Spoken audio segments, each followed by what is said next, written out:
አሁን ደግሞ በዚህኛው አንኳር ሐሳብ መናገር የምፈልገው ለመልካም ሰዎች ነው።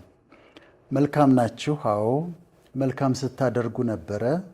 ከዛ መልካም ስታደርጉ ቆያችሁና መልካም ባደረጋችሁላቸው ሰዎች ተጎዳችሁ።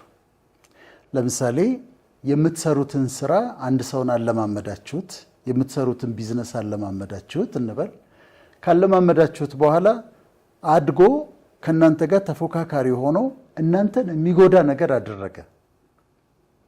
እሺ፣ ቤታችሁ ሰው አሳረፋችሁ፣ ያ ሰው እንዲማር አደረጋችሁ፣ ስራ እንዲይዝ አደረጋችሁ። ቤታችሁ ያሳረፋችሁትና ስራ ያሳያዛችሁት ሰው ደግሞ ዞረና እናንተ መልሶ ጎዳችሁ። ከዛ ምን ሆነ? መልካምነታችሁን እርግፍ አድርጋችሁ ተዋችሁት። አሁን ከእናንተ ጋር ማውራት የምፈልገው ጣላችሁት። እንደዚህ ከሆነ እንደ ሞኝነት የሚቆጠር ከሆነ እንዲህ ከሆነ መልካም መሆን አያስፈልግም ብላችሁ ትታችሁታል። ግን እዚህ ጋር ነው የጣላችሁትን መልካምነት እንድታነሱ ነው አሁን እናንተን ቻሌንጅ ማድረግ የምፈልገው።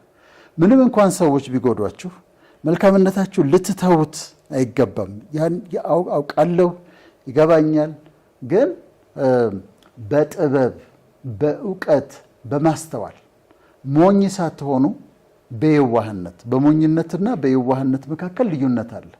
ሞኝ መሆን የለባችሁም፣ ቅን ግን መሆን አለባችሁ፣ የዋህ መሆን አለባችሁና ዞራችሁ ተመልከቱና የሚከፍልን ፈጣሪ ስላለ በደረሰባችሁ ነገር መልካም ማድረግን ሙሉ በሙሉ የተዋችሁ ሰዎች ያችን ነገር እንድታስተካክሉ እፈልጋለሁ።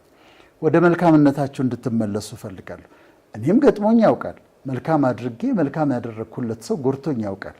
ግን መልካምነቴን ለመተው ግን ፈቃደኛ አይደለም። ስለዚህ ፒክ ኢት አፕ፣ የጣላችሁትን መልካምነት አንሱ፣ መልካም ማድረጋችሁን ቀጥሉ።